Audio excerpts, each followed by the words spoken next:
जय Shri Radhe Krishna dear friends, मैं आरती तोमर आपका स्वागत करती हूँ आपके यूट्यूब चैनल आरजू पर, जहाँ आज मैं आपको ग्रहण जो लगते हैं, सूर्य ग्रहण, चंद्र ग्रहण, इनके बारे में बातें करने वाली हूँ और इनके बारे में कुछ खास बात बताने वाली हूँ। इसीलिए वीडियो को अंत तक जरूर देखिएगा। तो सबसे पहले मैं आपको ये बताऊँगी कि सूर्य ग्रहण कब लगता है और चंद्र ग्रहण कब लगता है। अमावस्या को सूर्य ग्रहण लगता है और चंद्र ग्रहण लगता है पूर्णिमा की रात को। सूर्य का जो चक्र होते हैं सभी ग्रह लगाते हैं, तो पृथ्वी भी सूर्य का चक्र लगाती है और पृथ्वी का जो चक्र लगाता है वह चंद्रमा होता है। यानी कि जो सूर्य का चक्र पृथ्वी लगाती है और पृथ्वी का चक्र चंद्रमा लगाता है। इस चक्र की जो क्रिया होती है, जब ये एक दूसरे के आस पास घूमते रहते हैं, तो ऐसे समय में जब सूर्य और पृथ्वी के बीच में चंद्रमा आ जाता है तब सूर्य ग्रहण होता है, और जब चंद्रमा और सूर्य के बीच में पृथ्वी आ जाती है तो तब चंद्र ग्रहण होता है। मैं आपको बताने वाली हूँ कि सूर्य ग्रहण जो होता है ये हमारे दिमाग से संबंधित होता है और जो चंद्रमा होता है वह हमारे मन से संबंधित होता है। सूर्य को पिता से भी संबंधित बताया गया है, यश कीर्ति से भी संबंधित बताया गया है, और चंद्रमा को माता से भी संबंधित बताया गया है और मन से संबंधित बताया गया है। जो चंद्रमा होता है वह बहुत चंचल होता है, और ये चंद्रमा जो होता है ये स्त्री वर्ग से भी जुड़ा हुआ होता है, क्योंकि जो इसका ये चक्र जो होता है ये स्त्री के चक्रों से जुड़ा हुआ होता है, उसी के समान रहता है। ये काल कब से कब तक का रहता है। जो सूर्य ग्रहण जो होता है, सूर्य ग्रहण होने से पहले जो 12 घंटे पहले, सूर्य ग्रहण होने से 12 घंटे पहले से सूतक काल शुरू हो जाता है, और चंद्रमा के ग्रहण होने से पहले यानी कि चंद्र ग्रहण लगने से 9 घंटे पहले चंद्र ग्रहण का सूतक लग जाता है। सूतक कालों को बहुत ही ये अपवित्र घड़ियाँ कहा जाता है, इसीलिए इस दौरान मंदिर के कपाट बंद कर दिए जाते हैं। सूतक काल में कभी भी पूजा पाठ नहीं की जाती है, कोई शुभ कार्य नहीं किया जाता है। तो ये सूतक काल लग जाते हैं, यानी कि सूर्य का जो होता है वह 12 घंटे पहले और चंद्रमा का जो होता है सूतक काल में 9 घंटे पहले लग जाता है। तो ये सूर्य ग्रहण और चंद्र ग्रहण जो होते हैं इनका प्रभाव 108 दिन तक रहता है। बात करते हैं कि ग्रहण के समय हमें क्या करना चाहिए और क्या नहीं करना चाहिए। सबसे पहले हम बात करेंगे कि ग्रहण होने से पहले हमें क्या तैयारियाँ करनी चाहिए। देखिए, जब अगर आपको पता लगता है कि अब यानी कि नेक्स्ट डे सूर्य ग्रहण है या चंद्र ग्रहण है, तो उससे सूतक काल से पहले ही आप दुर्वा घास जो होती है उसे तोड़ लें या तुलसी के पत्ते तोड़ लें, यानी तुलसी के पत्ते तोड़ लें। उनको आप अपने खाने की प्रत्येक वस्तुओं में डाल दें, यानी कि एक एक पत्ता डाल दें या दूब घास डाल दें। इससे खाना दूषित होने से बचता है। इसको वैज्ञानिक भी मानते हैं कि ग्रहण के समय में खाना सड़ जाता है। अगर ग्रहण के टाइम का अगर हम खाना खाते हैं तो ये हमारे शरीर पर नेगेटिव इफेक्ट डालता है, हमारे हेल्थ प्रॉब्लम होने की संभावना बनी रहती है। कि सनातन धर्म में कितने हजारों लाखों साल पहले ग्रहण के बारे में बताया गया था कि ग्रहण काल में कुछ नहीं खाना चाहिए और घर के खाने में तुलसी के पत्ते डाल देने चाहिए, दुर्वा घास डाल देनी चाहिए, जिससे कि खाना दूषित ना हो। लेकिन आज के ये साइंटिस्ट जो होते हैं ये आज ये प्रूफ कर रहे हैं जो हमारे लाखों साल पहले बता दिया गया था। तो जो भी हमारे सनातन धर्म में कही हैं उनकी अधिकतर बातें साइंस से जुड़ी हुई हैं, लेकिन उनके प्रमाण साइंटिस्ट लाखों करोड़ों रुपए खर्च कर करके रिसर्च कर करके दे रहे हैं। तो ग्रहण काल में मैंने बताया है कि तुलसी के पत्ते या दुर्वा घास आप खाने में डाल सकते हैं। दूसरी बात यह है कि आप अपने मंदिर के कपाट बंद कर दें, मंदिर में भगवान के दर्शन भी ना करें, उनकी मूर्तियों को भी न छुएं। जो पवित्र वस्तुएं होती हैं, जो भगवान से संबंधित चीज़ें होती हैं उनको न छुएं, उन्हें एक स्थान पर रख देना चाहिए, यानी कि उन्हें ढक कर रख देना चाहिए। भगवान का ये जैसे कि जो भगवान की जो मूर्तियाँ होती हैं उनका स्पर्श न करें, लेकिन इनका हम मंत्र जाप कर सकते हैं। आप मंत्रों का जाप करके भगवान को की आराधना कर सकते हैं। इस दौरान आप अपने इष्ट देव का मंत्र जाप कर सकते हैं, अपने गुरु मंत्र का जाप कर सकते हैं, और जो भी ग्रहण है, जैसे चंद्र ग्रहण है तो चंद्र देव का मंत्र जाप कर सकते हैं, और सूर्य ग्रहण है तो सूर्य देव का मंत्र जाप कर सकते हैं। इससे अगर आप वो सूर्य ग्रहण या चंद्र ग्रहण पर अगर उन्हीं का मंत्र जाप करते हैं तो इससे उनको उनकी शक्ति मिलती है। जैसे कि अगर चंद्र ग्रहण है तो अगर आप चंद्रमा के मंत्रों का उच्चारण करते हैं, उनके मंत्रों का जाप करते हैं, तो इससे चंद्रदेव को शक्ति मिलती है, और उनको शक्ति मिलती है तो इससे जब चंद्र ग्रहण हट जाता है तो उनसे आपको शक्ति मिलती है। और अगर सूर्य ग्रहण है तो अगर आप सूर्य मंत्र का जाप करते हैं तो इससे सूर्य देव को शक्ति मिलती है, और जब ग्रहण टल जाता है तो फिर उनसे सूर्य देव से फिर की कृपा से आपको शक्ति मिलती है। क्योंकि ग्रहण काल का जो समय होता है वह चंद्रमा और सूर्य के प्रति बहुत कष्टदायी होता है। यह धार्मिकता के आधार पर भी बताया गया है, लेकिन अगर आप मंत्रों का जाप करते हैं तो इससे पॉजिटिव ही प्रभाव पड़ेगा आप पर। अगर आपके ग्रह पर कोई यानी कि अगर नेगेटिव प्रभाव पड़ने वाला है, आपकी राशि पर कोई ग्रह नेगेटिव पड़ने वाला है या ग्रहण का प्रभाव नेगेटिव होने वाला है, तो ऐसी कंडीशन में अगर आप मंत्रों का जाप करते हैं तो इससे आपको राहत मिलती है। ग्रहण का आपके ऊपर प्रभाव पड़ने के कम चांसेस बने होते हैं। ग्रहण के दौरान करे गए जितने भी मंत्र जप होते हैं उनका 10 गुना फल प्राप्त होता है, और आपके इष्ट देव की शक्ति कई गुना बढ़ने के कारण आपकी शक्तियों में भी वृद्धि होती है। जो योगी होते हैं और जो साधक होते हैं वह सूतक काल से ही उपवास शुरू कर देते हैं, और जब तक ग्रहण पड़ता है तब तक वह कुछ भी ग्रहण नहीं करते हैं और उस दौरान अपनी उपासना में लगे रहते हैं। क्योंकि अगर आप अपने इष्ट देव का 8000 बार जप कर लेते हैं तो इससे 1000 गुना लाभ प्राप्त होता है।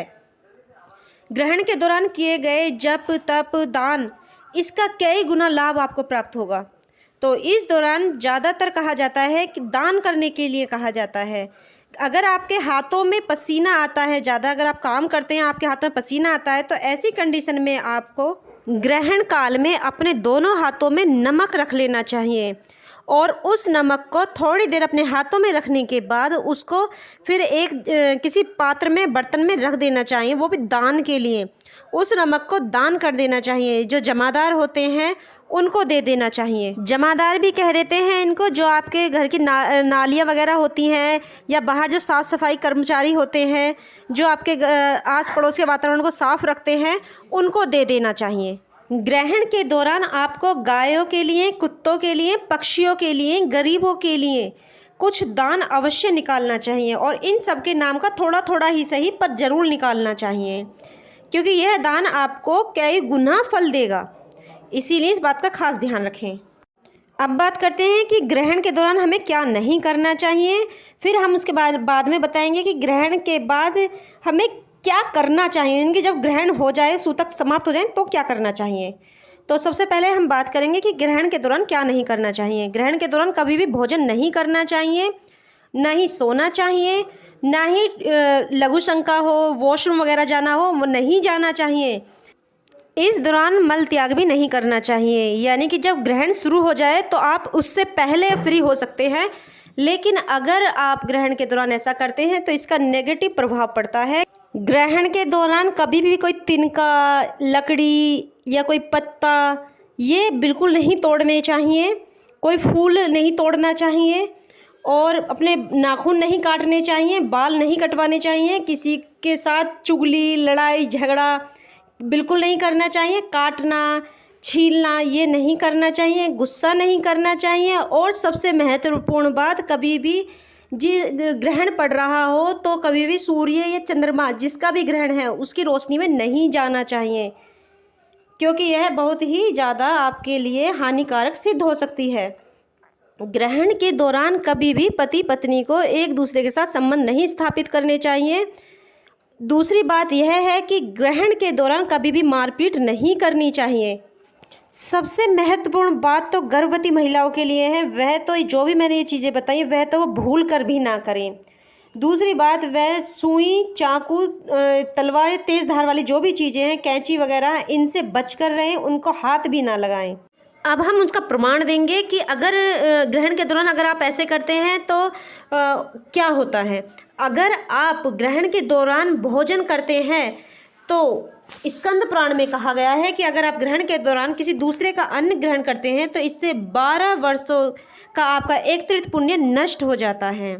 और देवी भागवत पुराण में कहा गया है कि जितने भी अनाज के दाने आपके पेट में जाते हैं, यानी कि आप खाते हैं, उतने वर्षों तक आप अरुतुंड नामक एक वो यानी कि नरक होते हैं, नरक के नाम होते हैं ये, तो एक अरुतुंड नामक नरक होता है, उसकी यातनाएं भोगनी पड़ती हैं। यानी कि जितने पेट में दाने गए हैं अनाज के, उतने वर्षों तक अरुतुंड नामक जो वो होता है नरक होता है, उसकी यातनाएं झेलनी पड़ती हैं। धार्मिक पुराणों में कहा गया है कि अगर आप अनाज खाते हैं यानी कि आप भोजन करते हैं तो इससे आपका पेट खराब हो सकता है, उधर से संबंधित परेशानियां हो सकती हैं। और वहाँ विज्ञान भी इस बात को मानता है कि अगर आप भोजन करते हैं तो इससे क्या होता है, इससे आपको पेट से संबंधित, अपच से संबंधित बीमारी होने की संभावनाएं रहती हैं। सूर्य ग्रहण के समय पराबैंगनी किरणें भोजन को विषैला बना देती हैं, तो उस दौरान अगर आप भोजन करते हैं तो यह आपकी हेल्थ पर असर डालता है। लेकिन कुछ लोगों को रियायत दी गई है कि जैसे बुजुर्ग होते हैं, छोटा बालक होता है, गर्भवती महिलाएं होती हैं, रोगी होते हैं, वे खाना खा सकते हैं।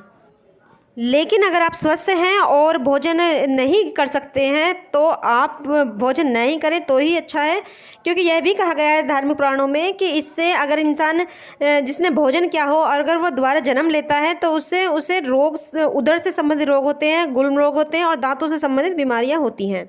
ग्रहण के दौरान अगर कोई व्यक्ति सोता है तो वह बीमार होता है, और अगर ग्रहण के दौरान अगर कोई अपना सांग श्रृंगार करता है, शरीर पर मसाज करते हैं या उपटन लगाते हैं तो इससे कुष्ठ रोग होने की संभावना बनी रहती है, चर्म रोग होने की संभावना बनी रहती है। अगर ऐसे टाइम पर अगर कोई टॉयलेट जाता है या वो वॉशरूम जाता है तो ऐसे टाइम पे जाता है ग्रहण के दौरान तो वह दरिद्र होता है, यानी कि पैसों की तंगी बनी रहती है। ग्रहण के दौरान कोई व्यक्ति मल त्याग करता है तो वह कीड़ा बनता है, यानी अगले जन्म में उसका कीड़े की योनि होती है, यह नाली का कीड़ा बनता है या वह किसी भी प्रकार का कीड़ा बन सकता है। और अगर ग्रहण के दौरान स्त्री पुरुष आपस में संबंध स्थापित करते हैं तो वह सूअर बनते हैं। और अगर कोई व्यक्ति ग्रहण के दौरान धोखा देता है या छल कपट करता है तो वह अगला जन्म सर्प का पाता है, यानी सांप का पाता है। कृपया इन पर ध्यान दें, क्योंकि यह कोई अंधविश्वास नहीं है, इनका कहीं ना कहीं हमारे स्वास्थ्य पर प्रभाव जरूर पड़ता है। तो अपने स्वास्थ्य के लिए, अपने लिए ये काम बिल्कुल भी ना करें। ज़रूरी ना हो तो अपने घर की दहलीज भी ग्रहण के दौरान पार नहीं करनी चाहिए, ताला ना बंद करना चाहिए, ना ही खोलना चाहिए। अगर ज़रूरी नहीं है तो इन चीज़ों को अवॉइड ही करना चाहिए, कोई शुभ कार्य नहीं करना चाहिए। ग्रहण के दौरान भोजन भी नहीं बनाना चाहिए और पृथ्वी को नहीं खोदना चाहिए, यानी कि धरती को नहीं खोदना चाहिए। के होने के बाद में हमें क्या करना चाहिए, तो सबसे पहले हमें अपने शुद्धि करनी चाहिए। इसके लिए हमें क्या करना चाहिए कि जो भी हमने कपड़े पहने हुए थे उन्हीं सहित ही हमें स्नान करना चाहिए, क्योंकि ग्रहण के दौरान जो भी किरणें जो होती हैं उससे वातावरण अशुद्ध हो जाता है और इसमें काफ़ी विषाणु हो जाते हैं जो कि हमारे शरीर पर वातावरण में उपस्थित होने के कारण चिपक जाते हैं। अब ऐसे में अगर हम कपड़े सहित ही स्नान करते हैं तो इससे सारे जो भी होते हैं वह साफ़ हो जाते हैं, इससे हमारा शरीर भी साफ़ व स्वच्छ हो जाता है। तो एक बात और ध्यान रखिए कि जब भी आप स्नान करें तो कोशिश यही करें कि अपने हाथों से निकाले हुए पानी से ही स्नान करें, जैसे कि नल के पानी से निकाले हुए से। गंगा में स्नान जाके करें तो ये ज़्यादा ही शुभ माना जाता है। और शास्त्रों में यहाँ तक भी कहा गया है कि आप समुद्र में स्नान करते हैं तो यह और भी अच्छा होता है। तो अगर आप समुद्र नहीं जा सकते हैं, गंगा स्नान नहीं कर सकते हैं, तो घर में ही गंगा जल डालें तब स्नान करें। आप अगर अब तो शहरों में ज़्यादातर टंकियाँ हो गई हैं तो इसमें क्या करते हैं, आप टंकी के पानी से स्नान करें तो उसमें गंगा जल जरूर डाल लें। घर को शुद्ध करने के लिए अगर आप गंगा जल में कपूर डाल लेते हैं और उससे पूरे घर में छिड़काव करते हैं, यानी साफ़ सफाई करने के बाद में अगर आप बाद में छिड़काव करते हैं गंगा जल और कपूर का, तो इससे वास्तु दोष नहीं लगता है और घर शुद्ध हो जाता है। घर के समस्त देवी देवता को स्नान कराना चाहिए, फिर उनकी पूजा आराधना शुरू कर देनी चाहिए। सूतक काल ग्रहण के साथ ही समाप्त हो जाते हैं, तो उसके बाद में जब आप भगवान को गंगा जल से स्नान करा के जब आप उनको नए वस्त्र धारण करा देते हैं तो उसके बाद में आप ईश्वर को भोजन कराएं, उनके आरती करें और एक दीप जरूर जलाएं। मैं उम्मीद करती हूँ आपको मेरी जानकारी ज़रूर पसंद आई होगी। अगर अब वीडियो में आपको कुछ गलत लगता है तो मैं आपसे माफ़ी चाहती हूँ, और अगर आपको वीडियो पसंद आई है तो वीडियो को लाइक करना, चैनल को सब्सक्राइब करना न भूलें। आप हमेशा स्वस्थ रहें, अपना ख्याल रखें, अपनों का ख्याल रखें। जय श्री राधे कृष्ण।